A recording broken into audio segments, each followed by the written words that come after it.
specialist in the back. Doctor said there was a fracture in the back, and he comes around and tries to go into the rectum. But hey ho, who am I to judge some of these pricks? When I get my transplant, it better not be him. I know I met him in the clinic one time, and I didn't spot how much of an arrogant twat he was until about the wife did, and it was that same arrogant twat. I did spot him the second time, and it did come across that way. Anyway, I'll leave that one there.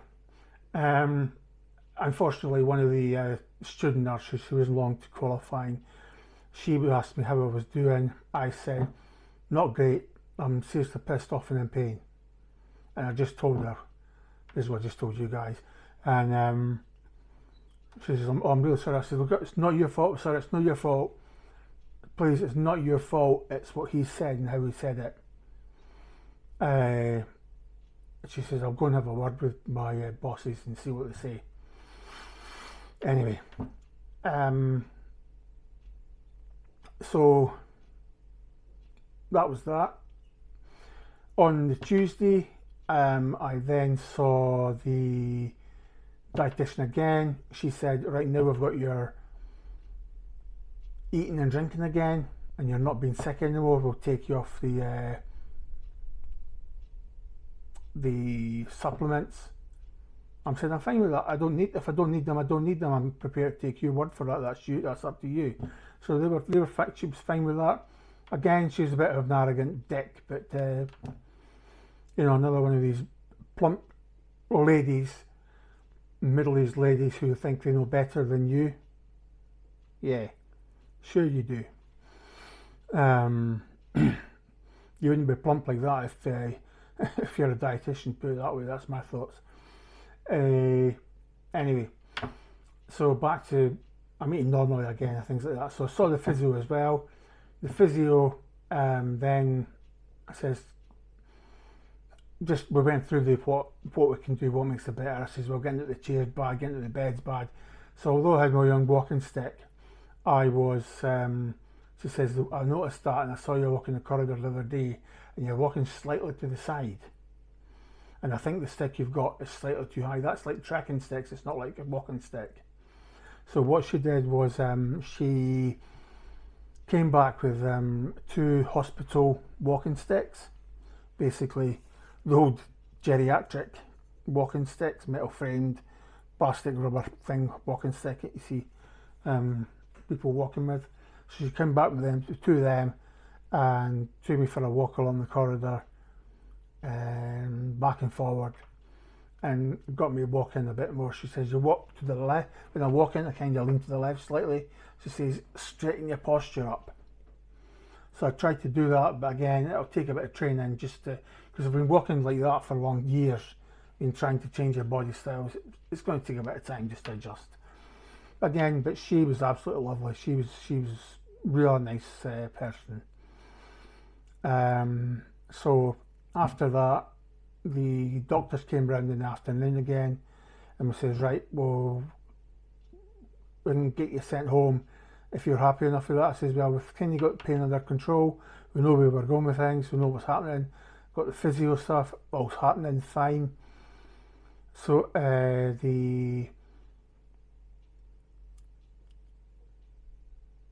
nurses got my discharge letter, what meds I have to take when, because there's a big bag full of them, basically.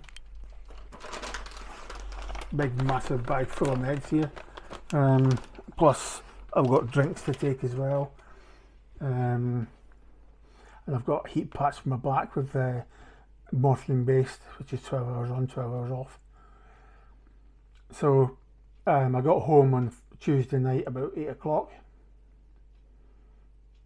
Again, it's the first I'd done any lengthy walking from the hospital to the car park, so it was a bit of a trek, a bit of a strain, but I got there, got into the car, we got home. I put in a no bad sleep into the Wednesday morning, and a bit painful, but then woke up during the night, and for some reason some incontinence and kicked in. Basically, I wet the bed.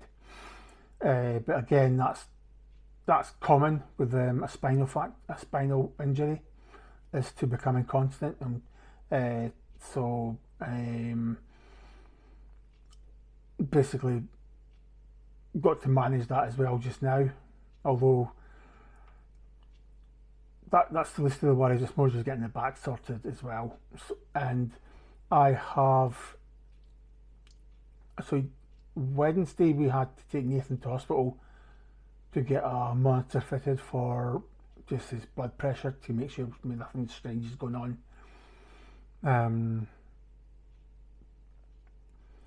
Because he's had quite high blood pressure this last few months, and we just want to get to the bottom of that as well, so to take him to hospital. So I drove, which is quite good, because I found a disabled space which is right next to the entrance to the hospital, which is a stroke of luck, and that was good. Otherwise I just sat in the car. So they went in, and we basically came home again via Michelle's mum's. See the monster-in-law, and that was basically it. So we just had some dinner and then just went to bed. So Wednesday night was a fairly good night, actually. I mean, I slept fairly well. Fairly dry night as well, shall we say. Still up every 2 hours to go to the loo, but fairly dry night. Then on the Thursday, yesterday, Michelle took the Nathan back to the hospital to get the monster removed, and they took Michelle's mum with them. I stayed in the house, and they went just shopping after it, because they wanted to go to Primark, Shitmark,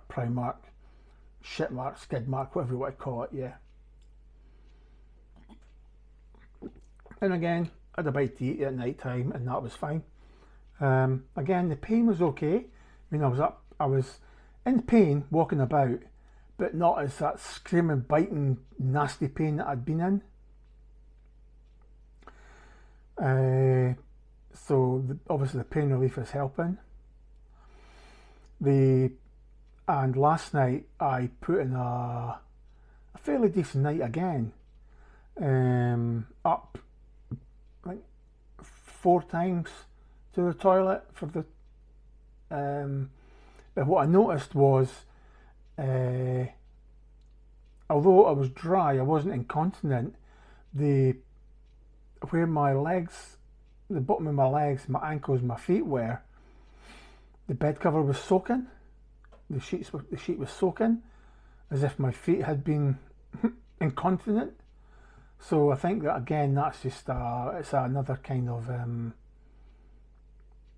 I can't remember what it's called, but it's where the lymph glands secrete fluids, and that's just part of the liver disease. But it's the first time I experienced that, and it was quite strange.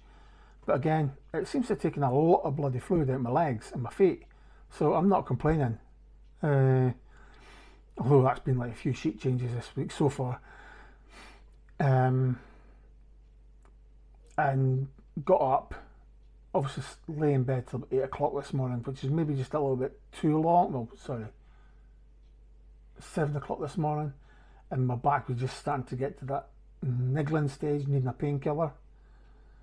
Because in the hospital you get your painkillers at 7 o'clock in the morning, and then so we got up. I took Michelle to work because she's got a training course today, and I'll go and pick her up later on when she says that's her finished, and I'll go and get her. That's pretty much it. I mean, a bit of pain when I'm walking about.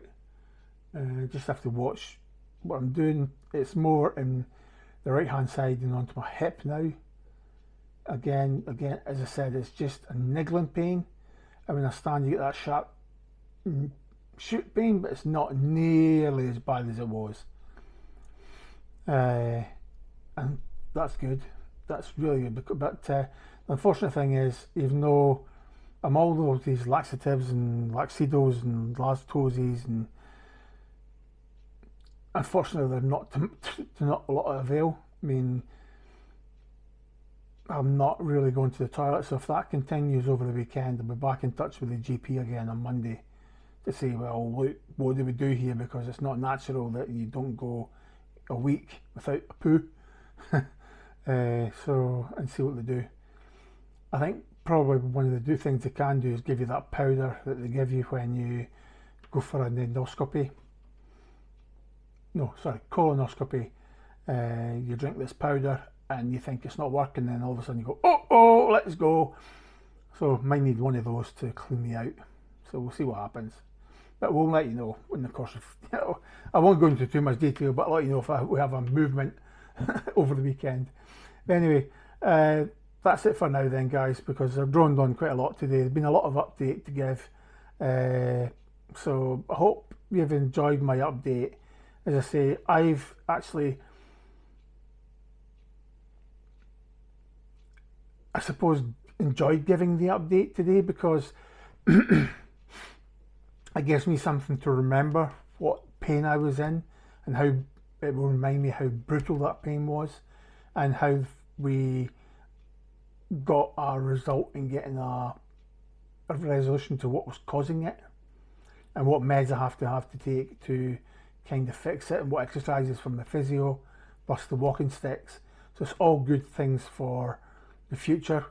After my operation, I can look back at these videos and go, oh yeah, I remember that. And so it's all good. Plus it keeps the family updated as well. So if you're liking these videos, please do subscribe to them and like them and share them all over social media, because anybody we can help do these things, the better. It's not all about just me, about my family. It's about making everybody comfortable. And I'd like to share as much experience as possible with other people going through the same journey. So anyway, I'll leave it there for now, guys, and I'll keep you posted, and I'll hopefully put another video up tomorrow. Right, thank you. Right, bye.